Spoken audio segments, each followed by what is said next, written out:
bersama dengan saudara dan kita menikmati bagaimana Tuhan berkarya dalam hidup kita, memelihara kita sedemikian rupa sehingga saudara dan saya tetap bisa bertahan, tetap bisa bersukacita, tetap sehat tubuh kita.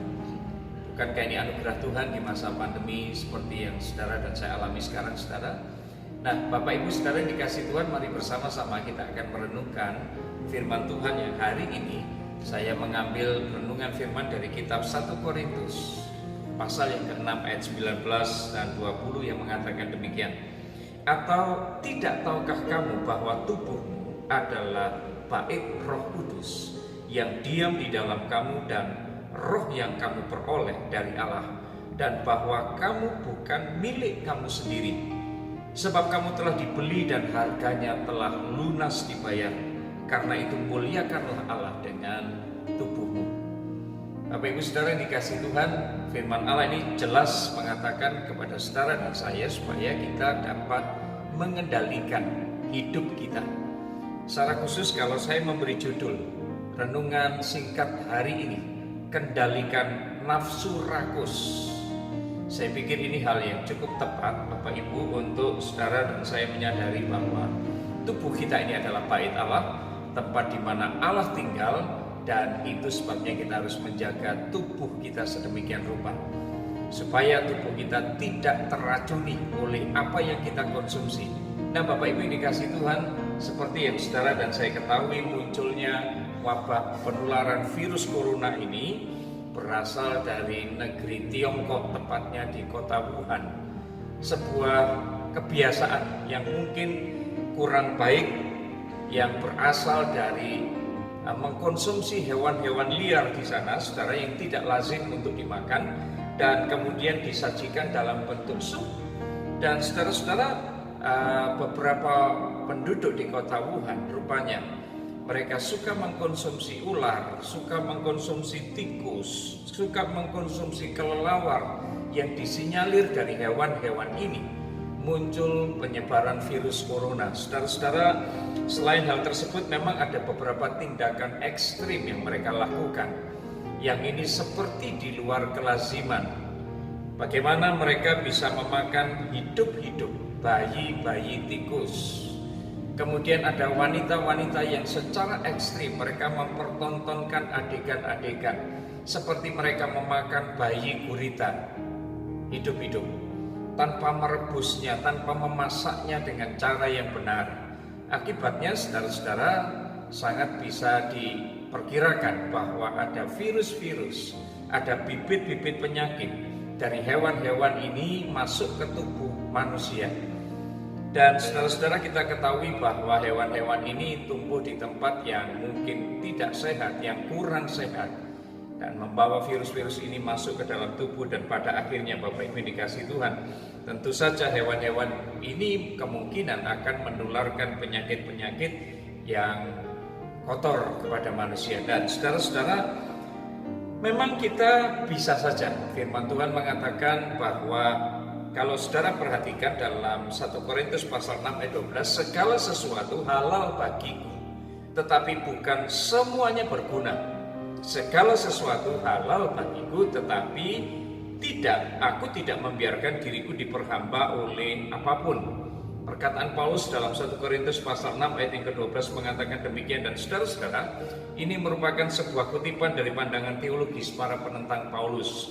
Mereka menyangka bahwa mereka berhak untuk melakukan apa saja yang mereka inginkan. Tapi Paulus memberi batasan. Tidak semuanya yang kita makan, yang kita pergunakan, itu berguna bagi tubuh kita. Dan saudara yang dikasih Tuhan, sekali lagi mari kita melihat memang bisa saja kita makan berbagai macam jenis makanan yang kita suka, tetapi ingat kesehatan tubuh kita. Jika kita menyadari bahwa makanan tertentu memang sangat tidak sehat bagi tubuh kita, saya pikir saudara dan saya tidak harus memakannya. Kita harus berhenti untuk mengkonsumsinya, karena bagaimanapun firman Allah mengingatkan, Tuhan mengingatkan bahwa tubuh kita ini adalah bait Allah, ini adalah milik Tuhan, dan kita bertanggung jawab untuk mengusahakan kesehatan tubuh kita. Ingat saudara-saudara, sekali lagi kita harus menjaga kesehatan tubuh kita, dan ini menjadi kewajiban bagi kita. Nah, saudara yang dikasihi Tuhan, tidak perlu kita harus menunggu teguran dari orang lain.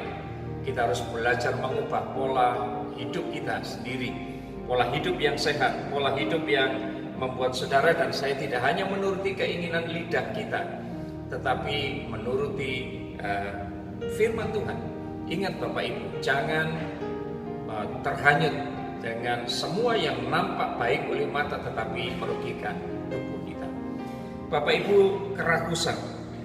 kerakusan bukan hanya soal makanan. Saudara dan saya bisa melihat banyak orang yang terlibat dengan narkoba. Mereka mengkonsumsi makanan-makanan yang tidak berguna seperti rokok, minuman keras dan sebagainya. Dan ingat sekali lagi, tubuh kita, firman Tuhan ini berbicara mengenai hal yang sederhana, tetapi saya yakin ini sesuatu yang sangat penting. Tubuh kita adalah bait Allah. Tubuh kita adalah bait Allah.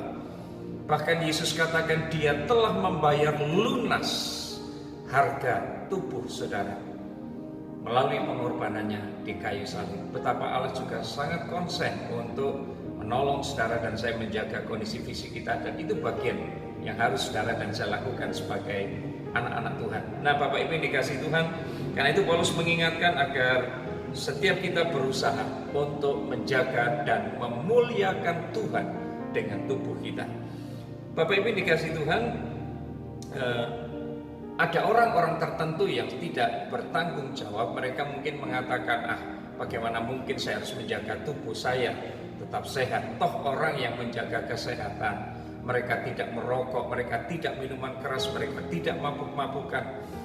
Suatu waktu mereka juga bisa mati di tengah jalan oleh karena kecelakaan. Nah, Bapak Ibu dikasih Tuhan, kalau saja saudara dan saya punya kesempatan untuk memilih yang baik, kenapa kita tidak memilih yang baik?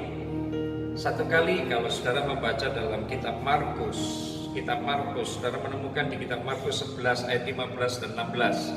Markus 11 ayat 17, begitu marahnya Tuhan Yesus ketika Dia mendapati bait Allah digunakan sebagai tempat orang berdagang, berjual beli. Mereka mengadakan transaksi dagang, sesuatu yang tidak berkenan, sesuatu yang tidak diizinkan untuk dilakukan di bait Allah waktu itu. Ya, bait Allah memang berfungsi untuk menjadi rumah Tuhan. Ya, dan akhirnya Allah, Tuhan Yesus sangat marah. Dia mengusir orang-orang, memutarbalikkan meja-meja penukar uang dan mengusir mereka. Dan Tuhan Yesus menginginkan supaya rumah Tuhan dikembalikan dalam fungsinya sebagai tempat di mana Allah bertakhta, Allah berhadirat. Dan saudara-saudara, ini menjadi tempat di mana umat bersekutu, umat berdoa, bukan menjadi sarang penyamun.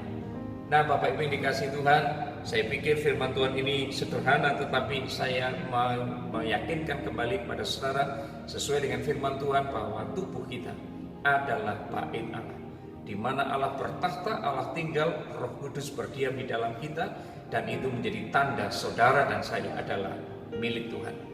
Maka sedemikian pentingnya kita memperhatikan kesehatan tubuh kita. Ingat, itu menjadi bagian kita. Jadi dalam situasi pandemi COVID-19 seperti yang saudara dan saya alami sekarang ini, saudara, pemerintah sudah menganjurkan dengan protokol kesehatan supaya kita menjaga tubuh kita sedemikian rupa untuk kita bisa tetap bertahan di masa-masa new normal seperti sekarang. Saudara dan saya masih akan terus berjalan menghadapi fakta, kenyataan bahwa kita sedang ada di masa-masa penyebaran virus corona yang diperkirakan bahkan oleh WHO kira-kira 2 tahun ke depan masih akan berlangsung. Nah, betapa saudara dan saya perlu kembali kepada firman. Ingat bahwa tubuh kita adalah bait Allah, tempat di mana Tuhan bertakhta, dan itu sebabnya salah satu alasan saudara dan saya harus betul-betul menjaga kesehatan, tidak harus mengkonsumsi segala sesuatu yang justru akan merugikan tubuh kita.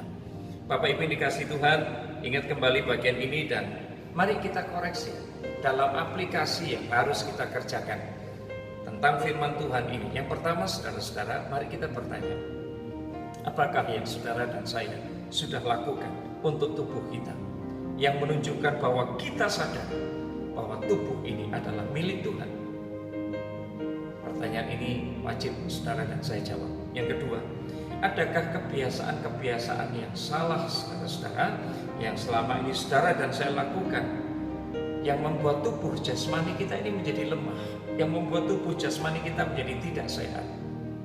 Dan yang terakhir, yang lebih penting adalah, apakah komitmen yang saudara dan saya buat, yang kita mau meninggalkan, komitmen untuk meninggalkan kebiasaan-kebiasaan dan menggantinya dengan kebiasaan yang baru, kebiasaan-kebiasaan yang tidak sehat, kebiasaan-kebiasaan yang buruk, dan menggantinya dengan kebiasaan yang baru, kebiasaan yang akan menolong saudara dan saya untuk tetap terjaga tubuh jasmani kita, kesadaran bahwa tubuh kita adalah milik Tuhan, roh Tuhan tinggal di dalam kita. Kiranya Tuhan dimuliakan, bukan hanya melalui pelayanan-pelayanan yang saudara bisa lakukan, bukan hanya melalui membangun keluarga yang harmonis, bukan hanya melalui kesuksesan dalam membangun usaha-usaha bisnis saudara, tetapi saudara dan saya juga memperhatikan sesuatu yang penting yang mungkin selama ini kurang diperhatikan, menjaga kondisi fisik yang sehat, menjaga tubuh kita untuk menjadi sehat. Karena saudara dan saya tahu bahwa tubuh ini adalah bait Allah, tempat di mana Allah bertakhta di dalam hidup kita. Dan ini juga menjadi meterai bahwa saudara dan saya adalah milik Allah. Kita harus bertanggung jawab menjaga kesehatan tubuh kita. Tuhan kiranya dimuliakan di hidup saudara dan saya. Saya berdoa supaya Tuhan tetap memberikan kekuatan dan kesehatan untuk saudara dan saya menjalani hari-hari kita ke depan. Yang kita tahu ini belum selesai, tantangan ini belum selesai, tapi saudara dan saya ditolong Tuhan untuk tetap dapat menjaga kondisi fisik yang sehat, sehingga dengan demikian Tuhan juga dimuliakan melalui hidup kita. Mari kita berdoa. Bapa, di dalam nama Yesus, hari ini kami bersatu hati menghampiri Tuhan dengan semua kerendahan hati. Kami menyadari mungkin ada hal-hal yang kami kerjakan yang selama ini kami tidak menyadari bahwa tubuh kami adalah bait Allah. Dan karena kesadaran ini Tuhan, seharusnya membuat kami tahu bahwa kami harus menjaga kondisi fisik kami sedemikian rupa, tidak menjadi rakus dengan nafsu kami, tidak menjadi orang-orang yang tidak memilah-milah apa yang harus kami konsumsi, karena kami sadar kami pun memiliki tubuh yang adalah bait Allah, tempat di mana Tuhan tinggal bertakhta di dalamnya dan menjadikan kami milik Tuhan. Bapa, ampuni kami apabila selama ini kami melakukan kebiasaan-kebiasaan buruk yang membuat kami tidak menjaga kondisi fisik dengan baik. Tetapi kami juga mau membangun sebuah komitmen Tuhan. Kami mau belajar untuk menjadi orang yang bertanggung jawab dengan bagian kami menjaga kondisi fisik kami, tidak menghalalkan semua cara untuk kami menikmati, kami makan. Kami menyadari bahwa apapun yang kami kerjakan harus kami pertanggungjawabkan di hadapan Tuhan. Terpujilah namamu, berkati kesehatan kami, berkati seluruh pendengar, berkati setiap mata, telinga, berkati setiap panca indera yang memperhatikan, merenungkan firman hari ini Tuhan. Berkati setiap hati yang dibuka untuk kebenaran firman yang sederhana ini. Tetapi kami percaya Roh Kudus akan berkarya lebih jauh dalam hidup kami hari ini sampai berjalan ke depan bersama dalam penyertaan Tuhan. Terpujilah nama Tuhan, memberkati semua kami di dalam nama Yesus. Amin. Tuhan Yesus memberkati.